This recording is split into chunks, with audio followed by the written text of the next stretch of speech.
Good evening, everyone. So excited to have you here for Thriving Thursdays. It's May 20th. I can't believe we are almost finished with May, and we're excited to be here. We have our guest, Dr. David Nguyen, tonight, who is a clinical psychologist and does a lot of work in the Asian community. So we'll hear a little bit about his journey and his work and what he does to support healing in our community. So let me just share my screen really quickly so I can give you a little bit of information about Innocyc, who we are and what we do. There we go.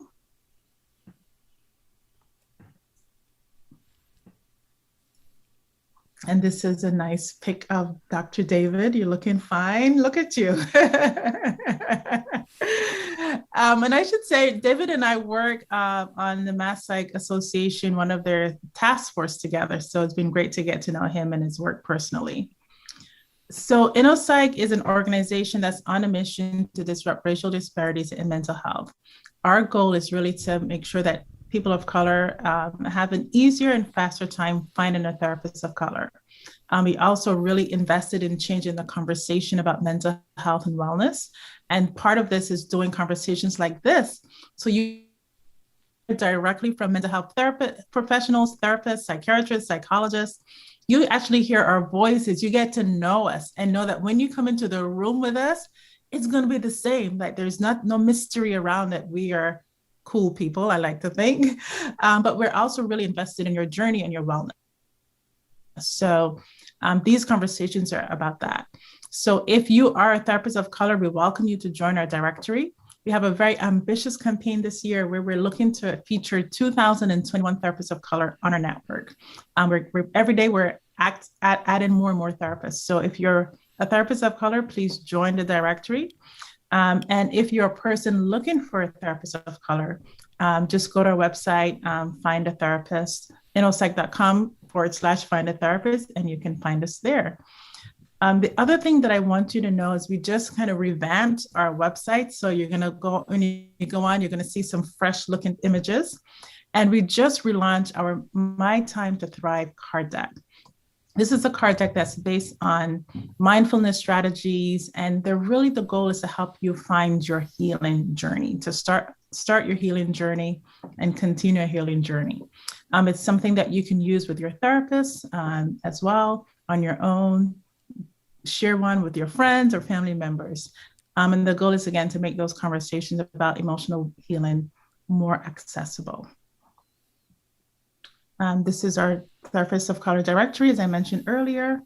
And the last thing is that we also feature a blog. So we just launched that 2 months ago, and we feature blogs twice a month. So please check us out. We have very engaging topics. So if you're interested in sharing some of your stories as well, we're also looking to have guest contributors. So that is our business for tonight. And thank you all. Today we are live streaming as well as having our live Zoom audience. So very excited to have you all here today. So Dr. David, can I call you Dr. David? Sure. What do your clients call you actually? A mix of either or. Dr. David, Dr. Nguyen. So got it. Yeah, same. Very good. So again, so excited to have you on here. And I'm really excited to get to learn a little bit more about you. I know we work together, but sometimes our work is very focused. So I always start with this question, right? I always think it's really important to hear what got you into the field. Like when I share my story, like I grew up in Barbados. I never met a real life psychologist except from one on television. So tell us a little bit about what got you interested in psychology. You know, where I started with my interest in psychology started in just the high school classroom. Like I took a semester of like psychology class and really digging into like what goes on in the human mind, how we behave, how we interact with other people. But it didn't really actually happen for me where I was interested in psychology until actually my second year of grad school in my PhD program, which is funny because like, you know, at that point you would think that you would have some type of dedication or intention of being a psychologist at that point. And I was like, nope, not at all. So you I had just, just entered grad school for psychology but hadn't really yeah, owned yeah, it? no. Interesting. Okay. So how did you even think that you wanted to, how did you even think about applying to grad school then? I gotta go back a little bit further. Like, how did Right. that conversation with yourself happen? So a lot of my life has been essentially just following what other people told me to do. And this is it's Mm, really ingrained for me from an early age, just following along with what your mom said, what your dad said, because they know best. And can so, relate. yeah, going to college, I was sort of on that stereotypical route of gotta be in pre-med, gotta like become a doctor or physician.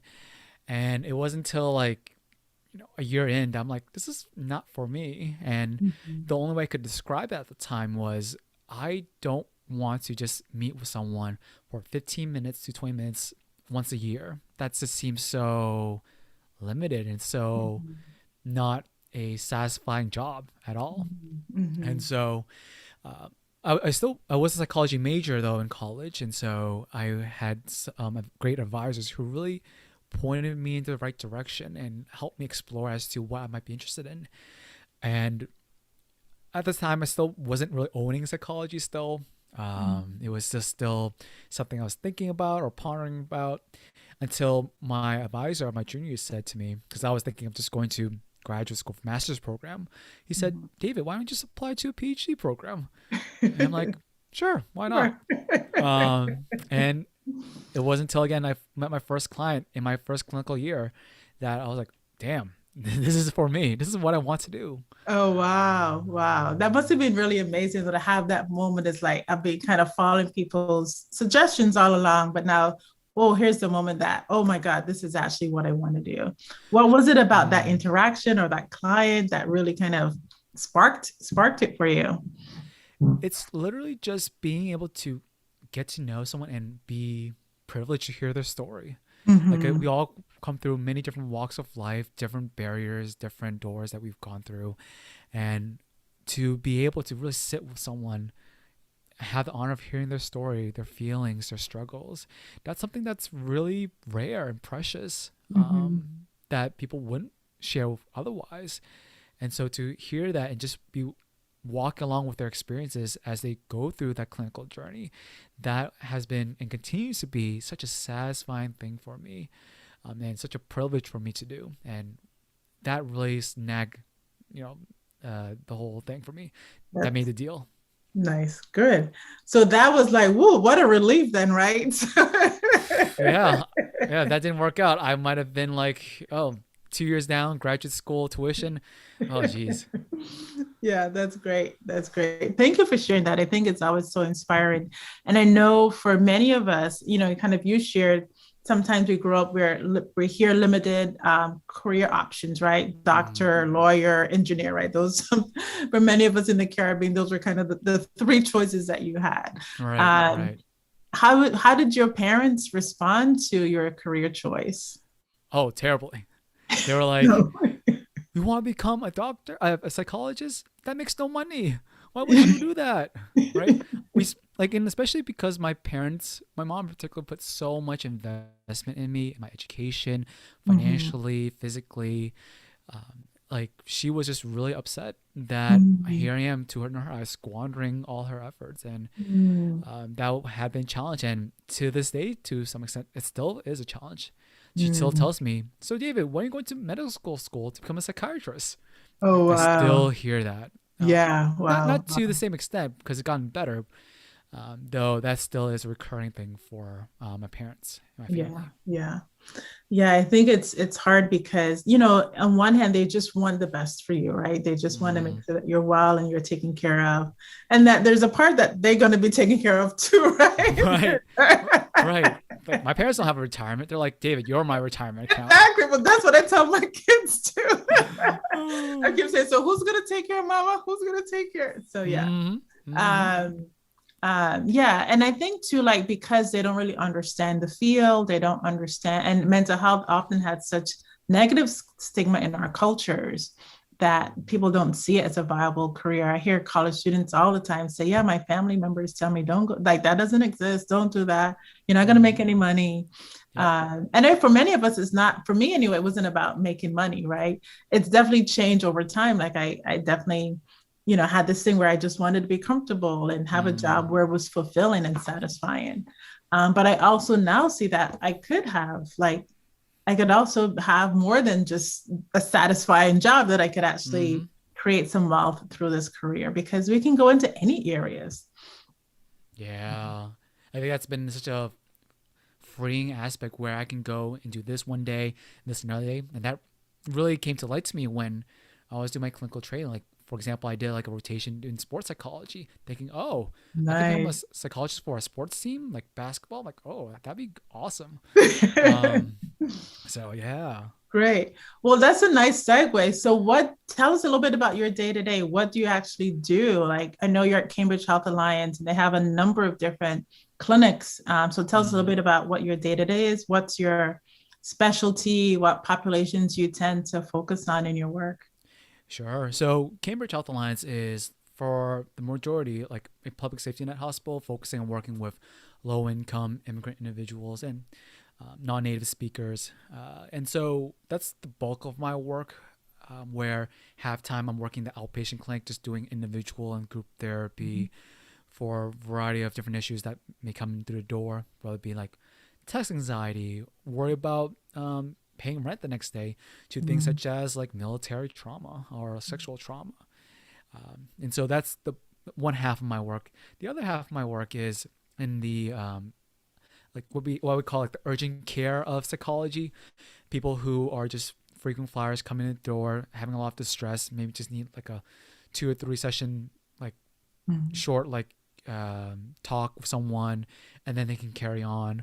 Or people who have a hard time having a stable therapist or mental health provider and may need more structure.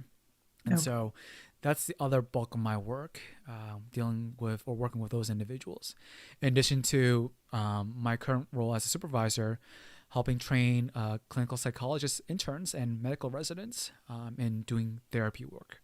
Okay, great. So you're straddling some, so you see clients and it sounds like you may not know like your day. And I kind of work in a setting where like you don't know who's going to show up or what kind of state they're going to show up in. And I love that, like that clinical flexibility that you kind of have, right, to be and to be grounded and present for people as they show up.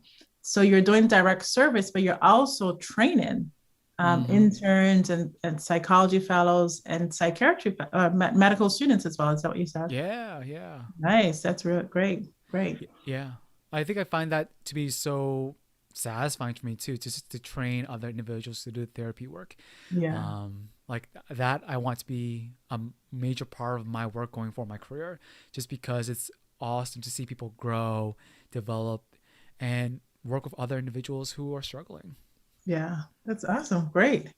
And do you also work with an Asian mental health clinic too, or did I make that up? No, I do not. Oh, And yeah, though I will say in my prior practice that I've started up, all my clients are Asian. They just find me out there.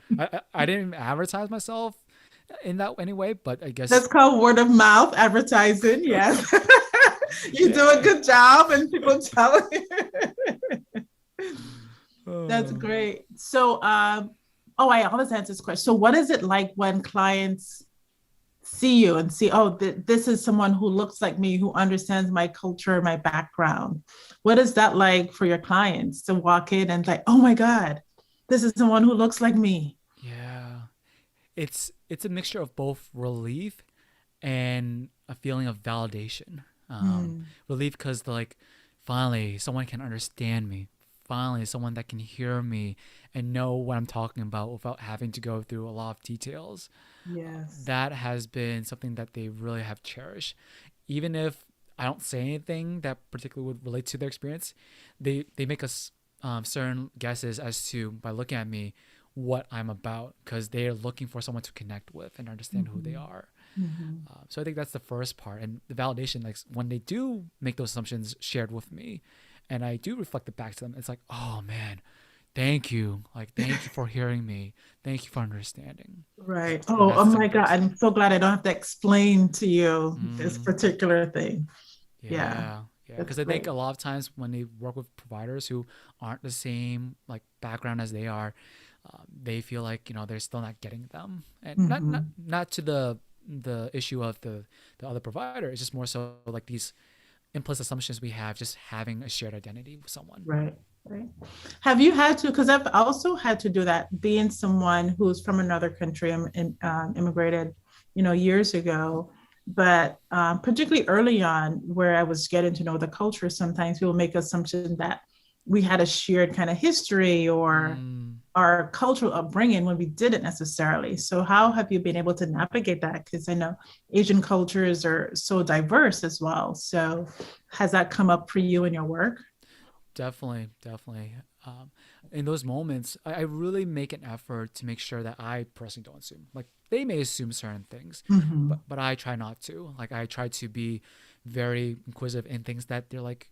At times, someone has said to me, like, "Oh, I don't know why you're asking that. I thought you would go through that same thing too." I'm like, "I'm asking that because I don't want to assume what your Mm-hmm. experience is the same as my experience. Otherwise, Right. I would not be hearing you and your life experiences." Mm-hmm. And so I Mm-hmm. really make the effort to ask questions that people may be initially annoyed by or sort of like feeling, oh, this is a waste of time. Like, you just know, right? I'm like, Right. Right. yeah, some things I do know, and some things I don't. And I really want to get to know your experience, your life. Yeah. Yeah. That's great. That's great. Thank you so much for sharing that. Um, what have you found? So, one of the things that we want to talk about as well is um, just kind of this year, right? COVID, or Mm, this year and a half at this point now, COVID, and we know been a lot of anti-Asian violence and a lot of right. discrimination surrounding COVID. Tell a little bit about how has that played out in your work? Is it things that clients are presenting with? You might have faced them yourself as you Mm-hmm. navigate the world. What has it been like for people for you and people that you work with? For me, it really didn't hit home as to what's going on in the world towards Asian people until it really hit home to one of my friends who was assaulted in a robbery. Mm, Sorry, not my friend, but my friend's father. And I knew mm, that his father, and just really felt scared for my own parents as to like that mhm, could have been them at the public tea at the time, that they could have been hurt and they could have been injured.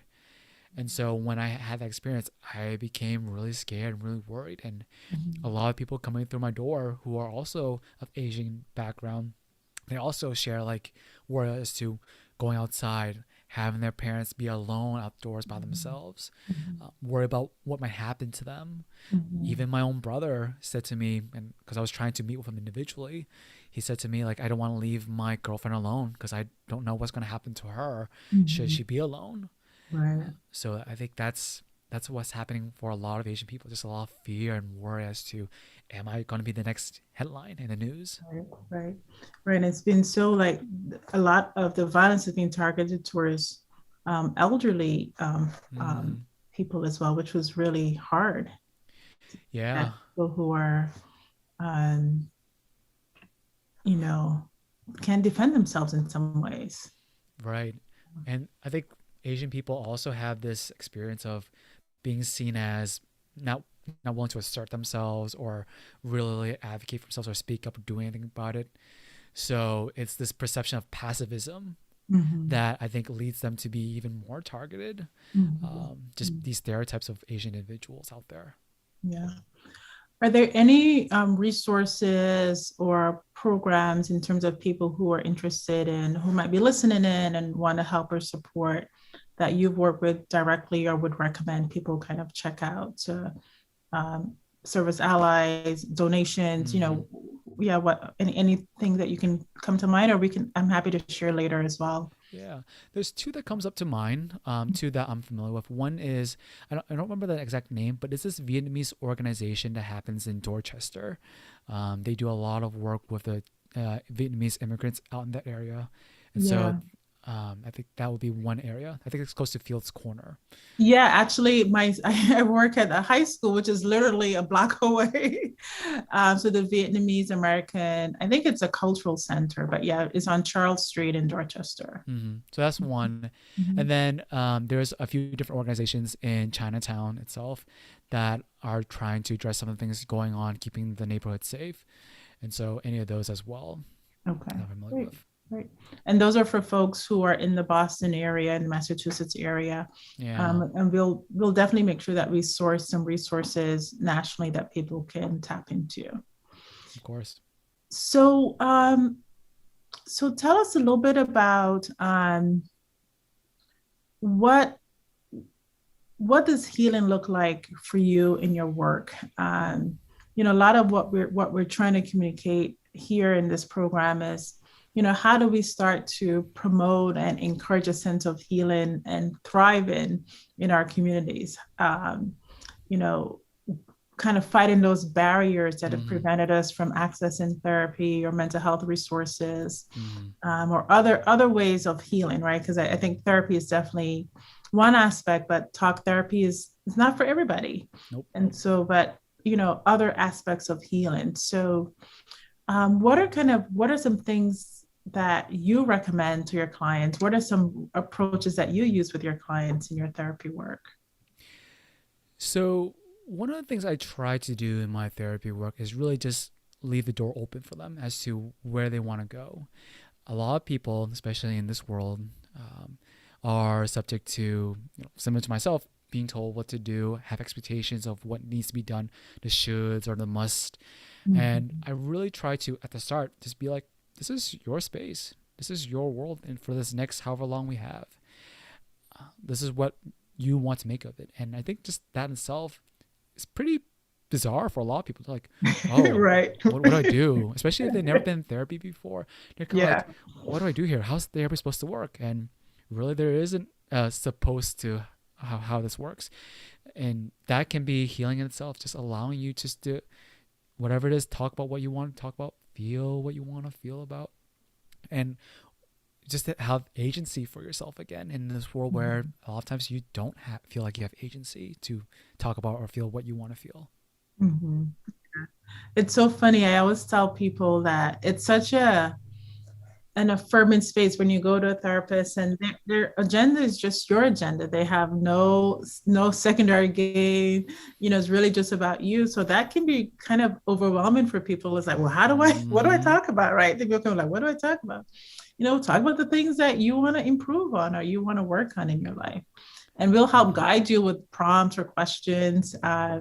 I like in the beginning, like to do a little bit about just kind of grounding people and sharing a lot about who I am in this work, kind of my style, so people get a sense of how they can use this space. But Mm-hmm. it's so really, releasing to see people kind of just jump in and say, okay, and then they're like, oh, the time it's over, the time's up, right? So once they get going, it's like, Yeah. yeah, Yeah. It's like once they really have like the taste of that experience, it's kind of like, I want more of it. I want to yeah, continue to have that experience because it's so rare for a lot of people to experience it for themselves, whether it be because of others or because of themselves, not allowing themselves to have that experience. yeah, Yeah. for sure. So, as one of the things that I mentioned is like part of our my goal of destigmatizing mental health and really, again, changing how we have those conversations is just sharing our own personal experiences. We're people as therapists, we're people too. We go through stuff, and we use the tools that we share with our clients to help improve our lives. So I'd love for you to share a personal struggle that you've dealt with, and kind of how you navigated that, and what tools you use, what resources you use to help you. Right. So the first thing that comes to mind when I think about this question is just thinking back to my second year of graduate school. So during that second year of graduate school, my grandma actually was diagnosed with cancer. Mm. And I remember feeling pretty torn as to that situation because I was in Pennsylvania at the time and my grandma were living in Massachusetts. Mhm. And so I had a tremendous pull to return home to support the family because Mhm. my family grew up in poverty, Section 8 housing, food stamps, and all that. And so it was a challenge to hear my grandma struggling and having my mom be pulled out of work to support them.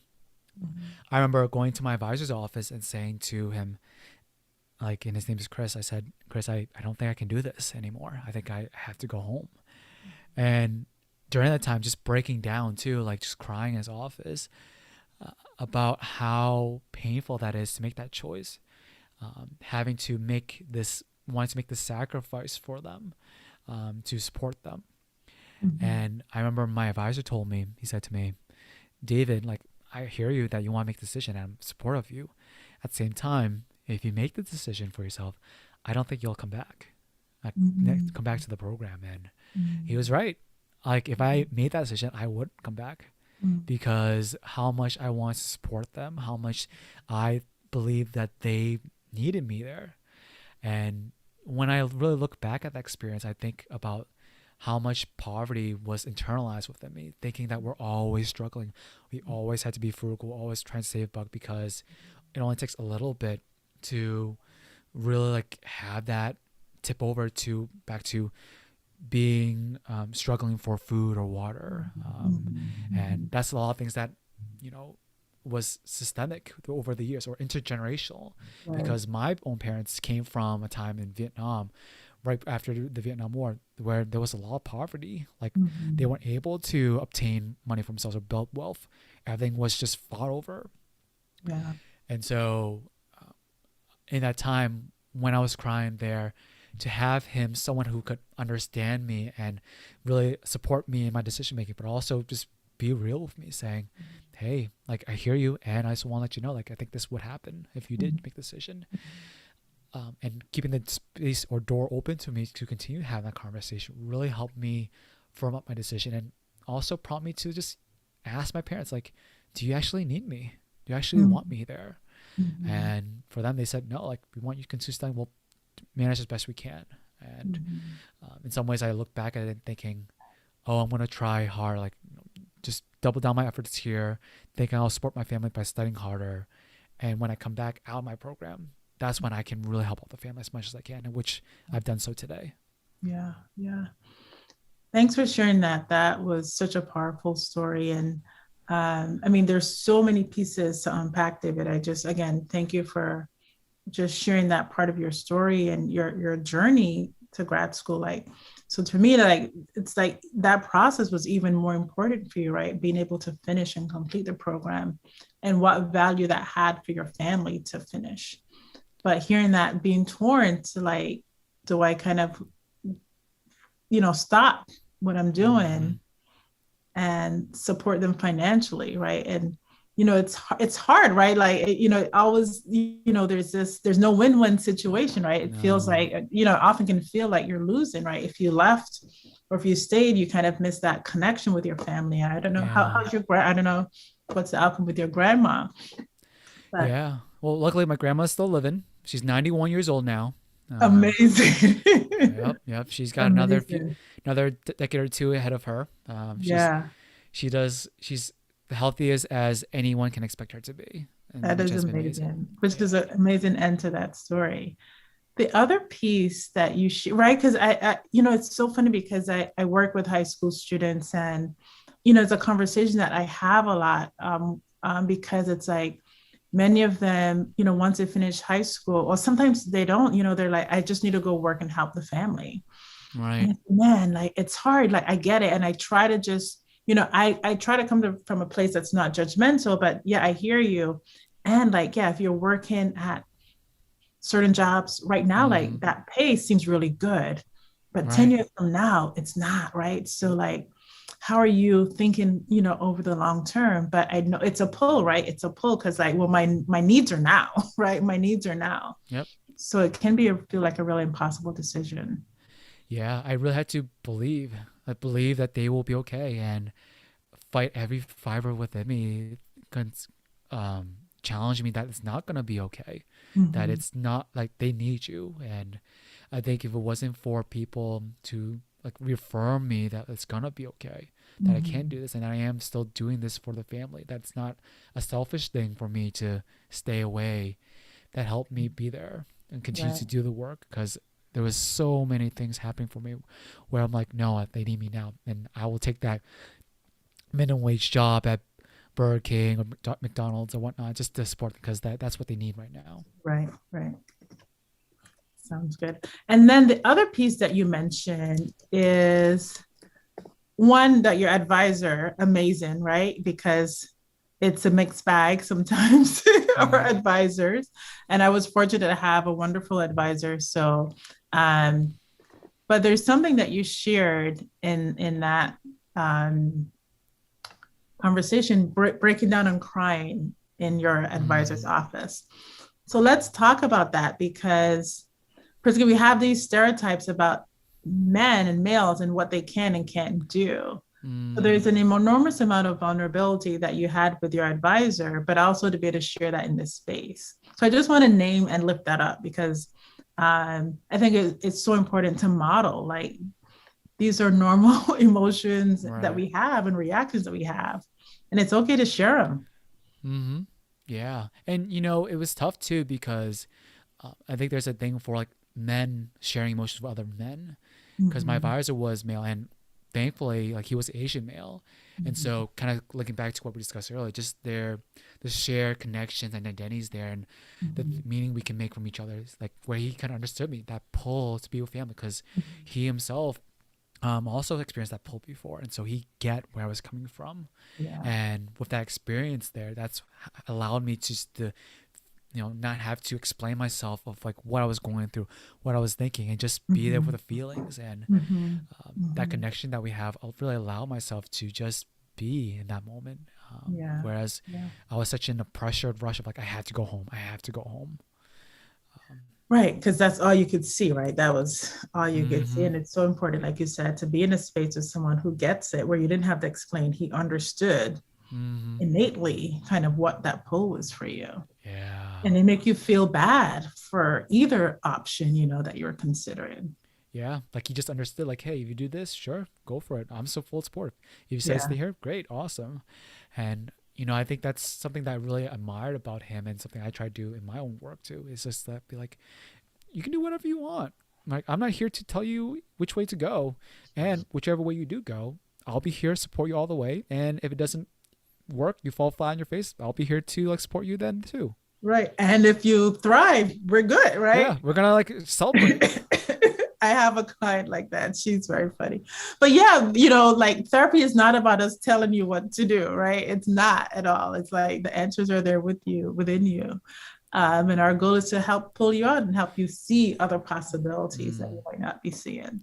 yeah. That's so true. I love that you just said that, because, yeah, when people come, they're thinking like, you're going to tell me what to do. I'm like, Yeah. no. Yeah, I really believe in human resiliency. Like each person has the strength to be able to decide upon what's best for them and what they want to do.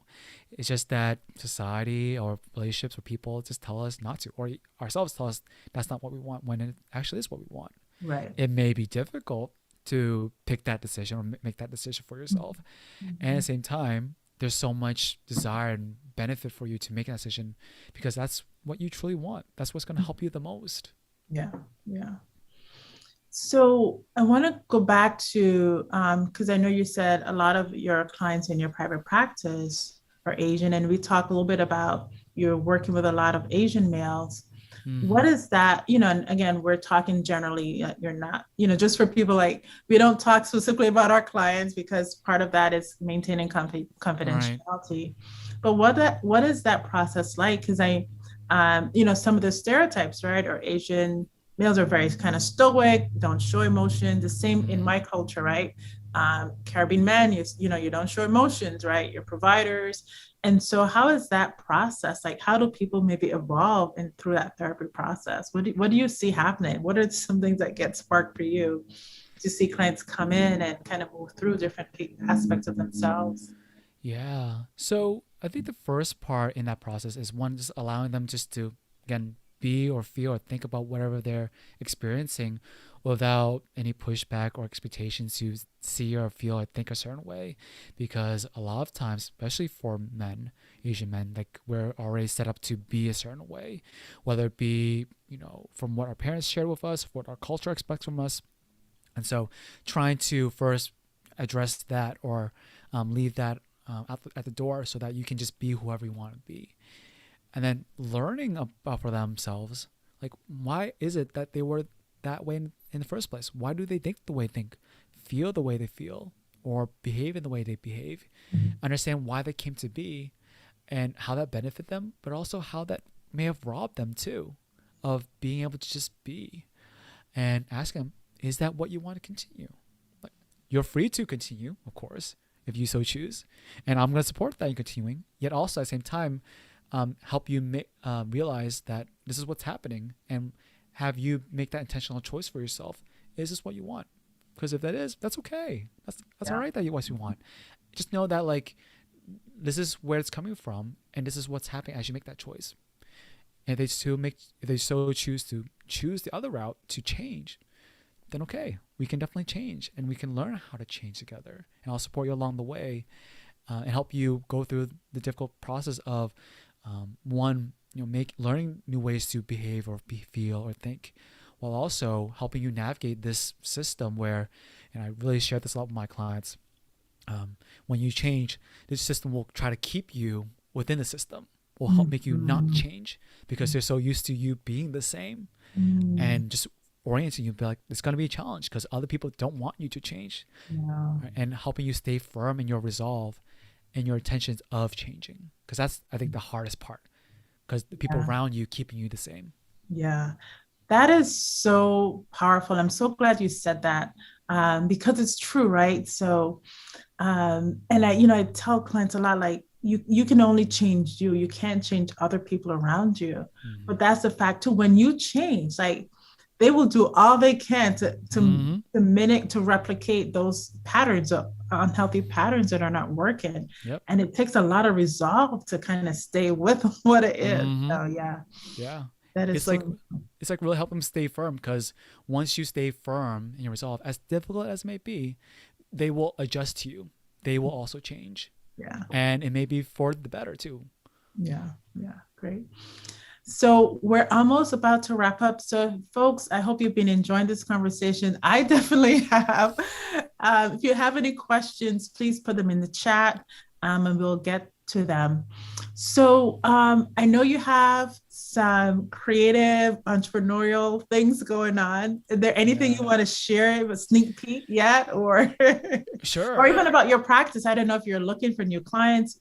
Part of this work is to elevate you and what you're doing as well. So anything you want to share with us about what you're doing, what's down the line for you?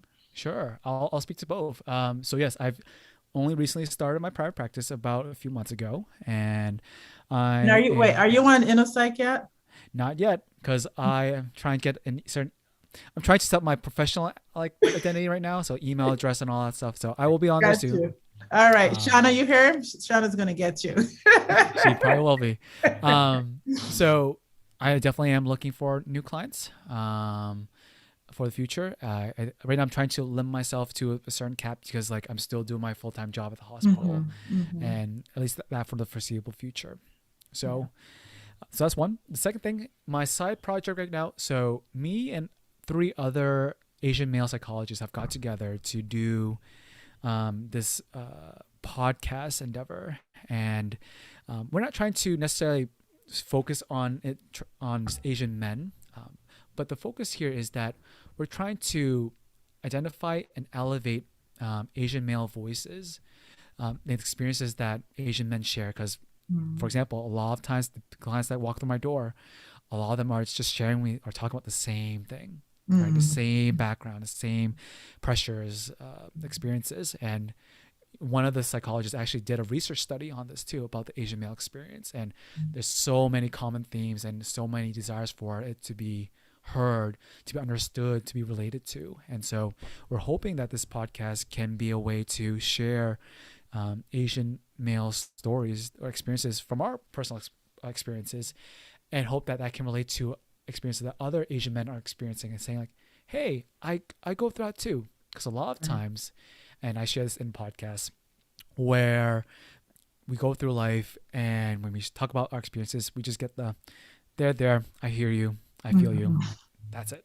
And That's move on, right? Like the conversation's finished. right. Yeah. And there's so much more I think that we can gain by having these conversations, having be normal to talk about the struggles that we face, the emotions that are there. And so my hope is that this side project that I'm doing with these other men will translate to something that will be relatable and accessible to other Asian men and people out there in general. Yeah. Perhaps like even the partners of Asian men, for Right. example, or the families of Asian men.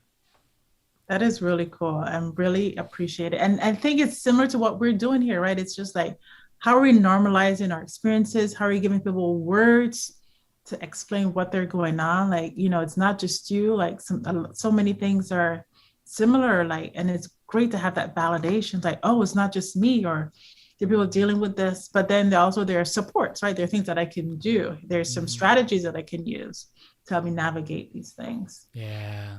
Yeah. Excellent, excellent. So I don't know, any other questions? We have a quiet group today, but anything else you want to share with us before we close out? Um, I guess like the only thing I can think about is just what's going on in the world. The Asian anti-Asian sentiment going about, and I just really want to share that, like, and because I fell into this pit trap too. You think it's so far away that it doesn't affect you until it does, Mhm. and this kind of relates to everything that's happening in the world, whether it be the issues going on, like for example, Israel-Palestine conflict going on in the world right now, or things that happen in India. Like you think it's so far away, Mhm. yet it can be so upfront until it hits home. And so, really wanting people to like hear that like things that you're hearing about, seeing about, people talking about, like it does all affect us. And I Yeah. hope people understand that we have to really address it now, than wait for the inevitable. Right. So how to tune in, right? And not just kind of bury our heads in the sand, like, oh, not me, not my problem, right? But we're all Yeah. connected, right? This, like you said, we're global, but it's so small world, right? There's so many things that we're so connected to. I think Shauna has a question. Shauna, you wanna unmute or okay, go ahead. Hi, David. Hi. Hi. So I'm hearing you speak about like the Asian male experience, and I'm just curious about like um I guess any focus on the Asian female experience. Like, are you in your podcast, will you have Asian women who have, faced similar challenges coming from that same community? Hmm. That's a great question. And Asian women have, unfortunately, this double standard that occurs within the Asian community in itself, and so there's a lot of struggles for Asian women within that. For what we're trying to focus on right now, especially because we're still trying to start up, we're not gonna tackle that subject because there's so much going on with just Asian men, and then that in itself is such a challenging area that needs to be highlighted as well. There are other podcasts right now that are talking more about Asian experiences as a whole. Like, for example, I know of a female podcaster who is not a psychologist, but I've heard her speak. Plugging for her, like I think it's called the Misfortune Cookie. And so, if Mm, you want to hear more about the Asian female experience, especially from an Asian female herself, I would recommend that podcast. great, thank you. Great. Thank you. Excellent. So this has been really informational, inspiring. So great to hear about your work and the work that you're doing. And just kind of just get to connect, right? I think we are on a lot of meetings in this kind of Right. virtual world, and I just look forward to a time where we can bring bread together and have a meal and just kind of have laughs together. That'd So be great. I really look forward to that and continue our connection. So I just want to thank you again, David, for being here and sharing your story with us all. And thank you for those who are in the audience who are bearing witness and listening and taking in your story as well. So That is all we have for today. Stay tuned. Next week, we'll be back with Soundri Balaguru, who's someone I trained with, worked with. We didn't train together, but we'll be talking about social emotional learning. She does a lot of work around SEL and adolescence. I'm so excited to talk about her and her work, particularly again in this midst of COVID, and how are our youth and how are our children dealing with this. So stay tuned next week. We'll be back. Take care, everyone.